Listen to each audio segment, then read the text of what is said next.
प्रेक्षको, big boss मराठीचं 6वं पर्व अंतिम टप्प्यात आलेलं असताना घरातील नात्यांची समीकरणं दिवसेंदिवस बदलत आहेत.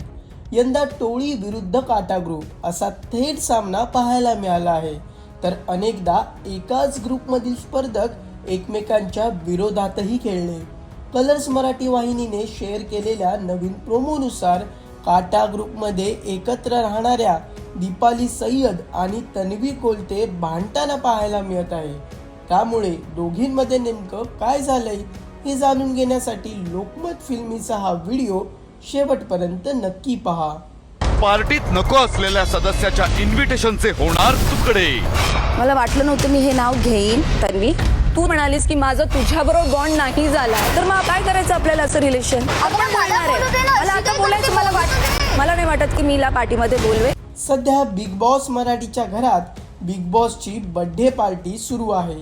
या पार्टीत नको असलेल्या सदस्यांच्या इन्व्हिटेशनचे तुकडे सदस्यांना करायचे असतात. यावेळी दीपाली सय्यद तन्वी कोलतेचं नाव घेऊन बोलते की तन्वी, मला वाटलं नव्हतं की मी तुझं नाव घेईन. तन्वी, तू म्हणालीस की माझा तुझ्याबरोबर बॉन्ड नाही झालाय, मग या नात्याची गरज काय? त्यानंतर तन्वी म्हणते की अगं मला बोलू तरी दे, आणि दोघांमधील शाब्दिक चकमक वाढत जाते. पहा नेमकं काय घडलंय. आज आहे खूप खास दिवस, कारण आज आहे बिग बॉसचा बर्थडे. त्यामुळे सेलिब्रेशन तर होणारच. आरामात जावा, खूप गाणे वाजणार आहेत. तन्वीचा मला ती जे बोलते आणि करते ते दोन वेगळी गोष्ट वाटतात. आणि ती स्वतःचा गेम खेळते. या गेम मध्ये ना ती काय करते ना, फक्त स्वतः पुढे जाते. बाकी लोकांना मला खेळायचं, माझी ट्रॉफी, माझं हे, बाकी सगळे गोट्या खेळायला असं नाही. आता मी तुला सांगते, तुला उमेदवारीमध्ये तिने वोट नाही केलं ना, तिचा पण सेम पॉइंट ऑफ व्ह्यू असणार आहे. फक्त तिने वापरलं काय रिझन की त्याच्याने माझा बॉन्ड चांगला आहे, तुझा माझा बॉन्ड तितका चांगला नाहीये म्हणून मी त्याला वोट केलं. गेमच खेळते ती, फक्त नात्यांचं नाव लावून. हा प्रोमो पाहून प्रेक्षकांनी विविध कमेंट्स करत लिहिलंय की गुड डिसिजन, आता खरी मजा येणार. दीपालीचा वापर करून घेतला, आता गरज संपली. आता कुठे दीपालीचे डोळे उघडले. यस, फायनली दीपाली ताईला समजलं की तन्वी बोलते कशी आहे ते. पब्लिक पण बोलते, तन्वी सरसकट सगळ्यांना कोलते. प्रेक्षको, दीपाली सय्यद आणि तन्वी कोलतेच्या गेम प्लॅनबाबत तुम्हाला काय वाटतं हे आम्हाला कमेंट करून नक्की कळवा. दरम्यान नेहमी राडा होणाऱ्या बिग बॉस मराठीच्या घरात अनेकदा भावनिक वातावरणही निर्माण झाले. नवीन प्रोमोनुसार विशाल कोटियन इमोशनल झालेला दिसत आहे आणि अनुश्री मानेबद्दल तो बोलतो की बिग बॉस, या घरात एक खोटी मुलगी आहे जी खोटं बोलते की तिला भावना नाही आहेत, कारण ती इमोशनल आहे आणि न सांगता लोकांसाठी ती सगळं करते. पहा विशाल नेमकं काय बोलत आहे. ते एक खोटी मुलगी आहे जी खोटं बोलते की तिला इमोशन्स नाही, कारण ती इमोशनल आहे आणि ती बिना सांगता लोकांसाठी करते. आणि माझी बाळू अनुश्री.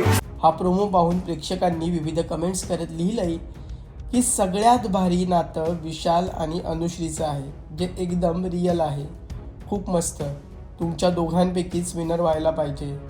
भाऊ बहिणींचं प्रेम असंच असतं. विशाल अनुश्री टॉप 2. तर दुसरीकडे विशाल कोटियनला एकटं पडलेलं पाहून राकेश बापटला वाईट वाटत आहे.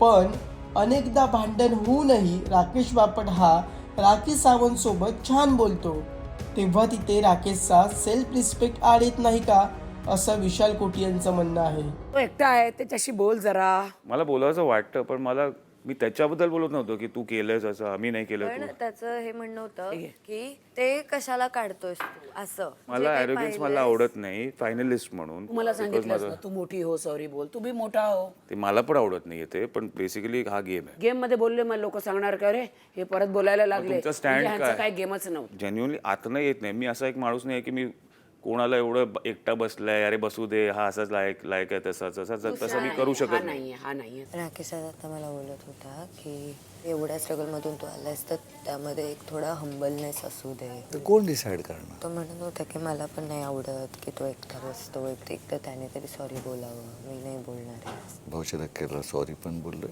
ते वाद जे झालेला आणि त्याच्यामध्ये मी सॉरी नाही, त्याच्याबद्दल काय बोललो असतो ना. जसं राखी बोलते, तिच्याशी तो गुलुगुलू बोलतो, तिथे सेल्फ रिस्पेक्ट नाही त्याला. पण तुझ्याकडून त्या नेक्स्ट पण मी बोललो नाही काही, एका गेम शो साठी नाही का. एक्झॅक्टली. बिग बॉस मराठीच्या 6व्या पर्वाचे सर्व एपिसोड्स कलर्स मराठी वाहिनीवर आणि जिओ हॉटस्टारवर दररोज रात्री 8 वाजता पाहायला मिळणार आहेत. तसेच कोणताही एपिसोड जिओ हॉटस्टारवर कधीही पाहता येईल.